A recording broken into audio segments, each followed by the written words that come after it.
মানুষ বদলায় না, শুধু মানুষের মুখোশটা সরে যায়।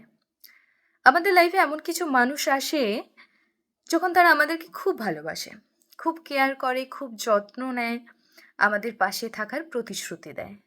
তখন হয়তো আমরা ভাবি, এই মানুষটা হয়তো অন্যরকম, এই মানুষটা হয়তো সত্যিই আমাকে খুব ভালোবাসে, এই মানুষটা হয়তো শেষ পর্যন্ত আমার সাথে থাকবে। সে মানুষটা যে খারাপ সেটা তখন আমরা নিতেই পারি না। তখন তার চোখের দিকে তাকিয়ে তার প্রতিটা কথা আমরা বিশ্বাস করতে পারি, প্রতিটা কথা অনুভব করতে পারি। কিন্তু আসল টুইস্ট এখানেই। এমন একটা সময় আসে যখন তারা পাল্টে যায় বা বদলে যায়। তখন আর তারা আমাদেরকে সেরকম কেয়ার করে না, ইগনোর করে।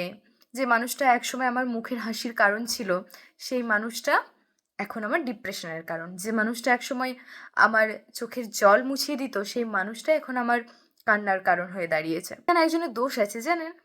না না, ওই মানুষটার দোষ না, দোষটা হলো আমাদের।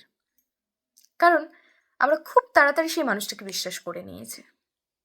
হয়তো এত তাড়াতাড়ি বিশ্বাস করা আমাদের উচিত ছিল না। মানুষটা যে বদলে গেছে এটা বলবেন না, শুধু মানুষটার মুখোশটা সরে গেছে। আর সেই মুখোশটাকে টেনে ছিঁড়ে দিয়েছে সময়। সময় সেই মানুষটার মুখোশটাকে টেনে ছেড়ে দিয়েছে। সময় আমাদেরকে হেল্প করেছে সেই মানুষটাকে চিনতে, জানতে। তাই একটা কথা বলি ভাই, শোনো, খুব সহজে মানুষকে বিশ্বাস করবেন না। মানুষ অ্যাকচুয়ালি আপনার বিশ্বাসটা জিততেই আসে, আর যখনই আপনার বিশ্বাসটা জিতে নেয় তখনই তো সেই মানুষটার মুখোশ সরিয়ে নেয়। অল্প সময়ে বিশ্বাস করবেন না।